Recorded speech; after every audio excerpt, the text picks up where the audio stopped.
Okay, it's time to lock in, and I want to get this off my chest. I already did a video regarding the loss. Y'all know we lost today, 19-31 against the Bills, but I want to just tackle directly Spencer Rattler and the dilemma that we're dealing with.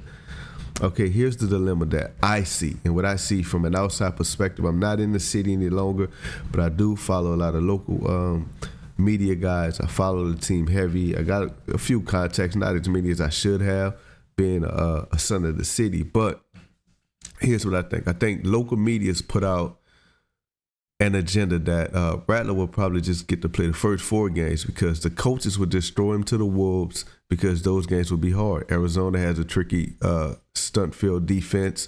The 49ers has a very tough defense. The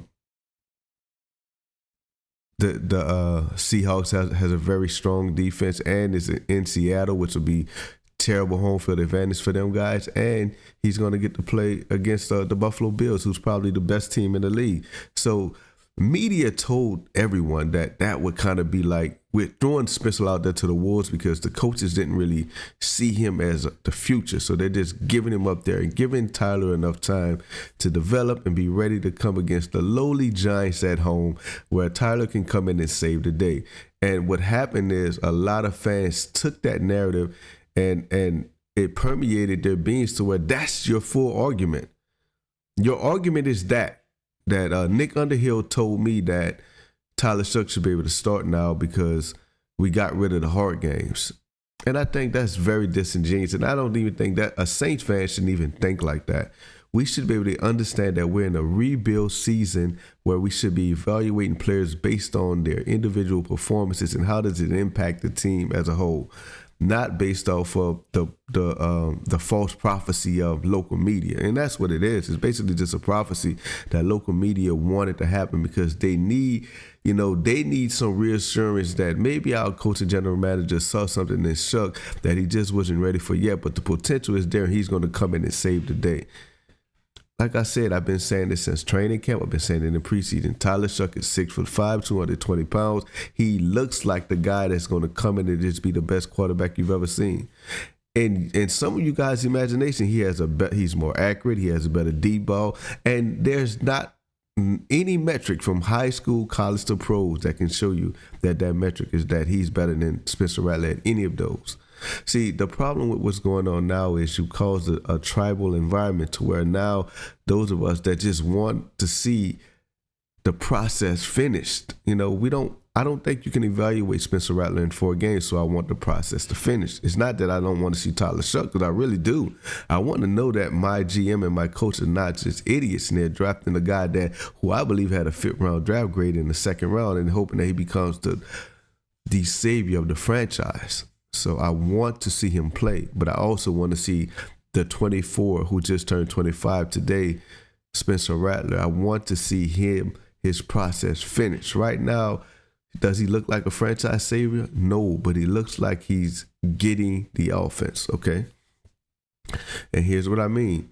There's social media guys who are saying, well, Derek Carr would have threw 450 yards against the Bills.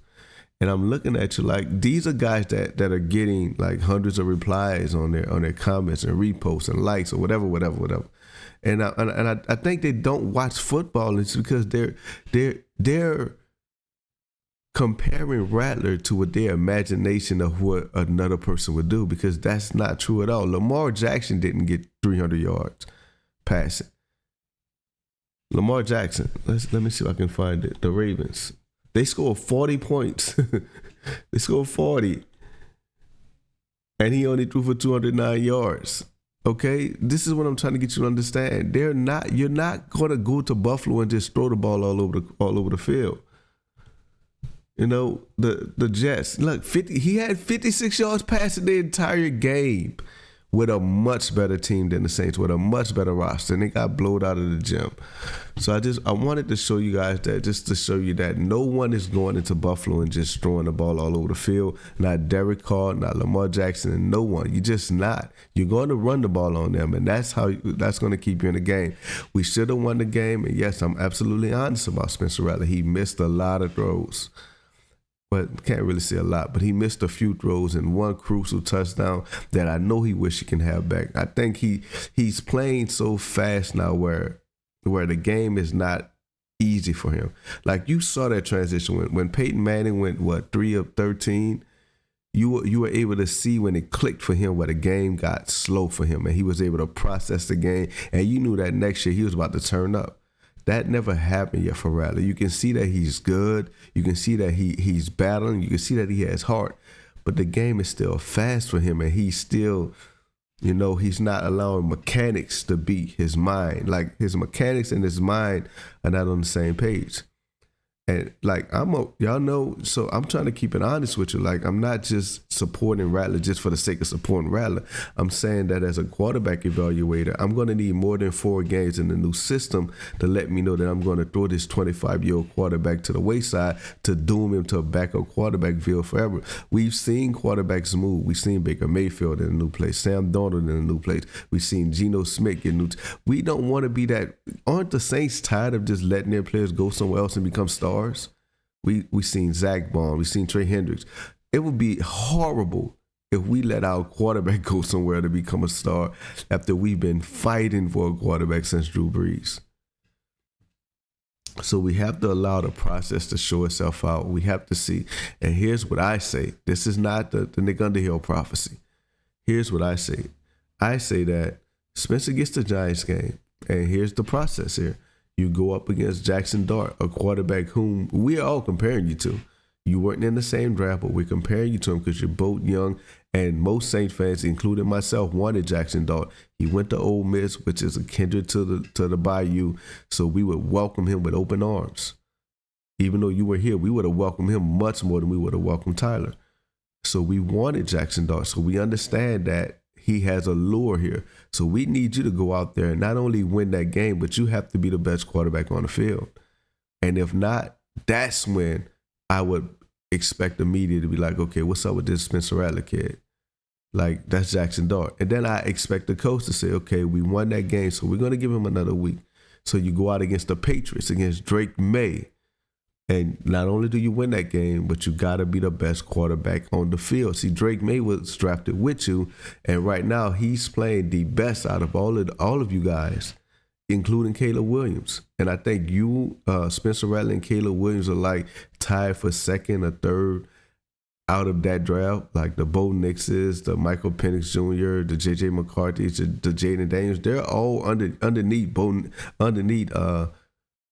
Caleb, who had a great one great game, really, but his stats look amazing now. And Spencer Rattler, who pretty much has played 3 balanced games. No, he doesn't have a great game. Even that 3 touchdown 49er game, it wasn't a great game. It was a balanced game according to the game plan. So we need you to go out there and not only beat Drake May, but have a better game than Drake May. And if you don't have a better game than Drake May, and you don't have a better game against Jackson Dart, we can't really, it would be okay for now the fans to come out and the Nick Underhill prophecy to be fulfilled and say, okay, against the Bears, we're going to just have to go with Tyler Shuck, because that would let us know this is where you are in comparison to guys that are your age group and your class group, and in comparison against just another bad team. I believe you played the Cardinals, the 49ers, the Seahawks, and the Bills were really just better teams than the Saints. Now, when you play the Giants, the Patriots, and the Bears, they're not necessary. They might have better records, but they're not better per se. You should be able to go out there and win those games. And if you can't win those games, then I would think it would be fair for everyone that's calling for Tyler Shuck to be like, okay, now it's the time. And that's all I've been saying. I'm saying it's the Nick Underhill prophecy that has some of you guys in the uproar, because you just want Tyler Shuck to get the Giants game because it's at home. It's not really a good team. And you want it to seem like you want to be right. You don't want to see the Saints win. And that's what I hate about this tribal nature of fandom.